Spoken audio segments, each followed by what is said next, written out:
પપ્પા બેંક નું કામ થઈ ગયું, હવે ઉપાધી નહીં. તું 5 કલાકથી મને આયા રખડાય છો. એબીસી સર્કલ આવી ગયું, હવે તો પફ ખવરાય. પફમાં હું ખાવું પણ? પફમાં હું નથી ખાવું એમ કે તું પેલા ઠેકડો માર. અરે ભાઈ are you live puff point આયા 35 થી પણ વધારે વેરાયટી પફમાં મળે. તું વિચારમાં પડી જાય કયો પફ ખાવો. તું હાલ મારી આરે અંદર. ચાલો.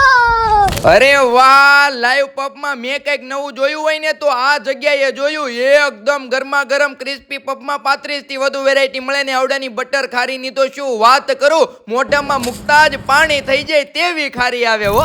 તમે અહીંયા મહિનામાં કેટલી વાર આવો છો? અરે બેન, હું મહિનામાં નહીં અઠવાડિયામાં 2 વાર આવું છું અહીંયા. અને પફનો ટેસ્ટ કેવો લાગ્યો? અરે ટેસ્ટ તો એકડો છે, એકડો. અમે તો અહીંયા સોલિડ મસ્તી puff, pizza puff, puffy taffy, special puff અને સાદો પફ ટેસ્ટ કરો, કાંઈ નો ઘટે. વળી તમે આવડાના પફ ઝોમેટો ને સ્વિગીમાંથી ઓર્ડર પણ કરી શકો છો. આમની બંને બ્રાન્ચ અને એડ્રેસ વિડીયોમાં આપી દીધા છે અને ફ્રેન્ચાઇઝી લેવી હોય તો કોન્ટેક્ટ નંબર પણ આપી દીધો છે. બાકી પફ ટેસ્ટ કરવા પોગી જાય ગયો.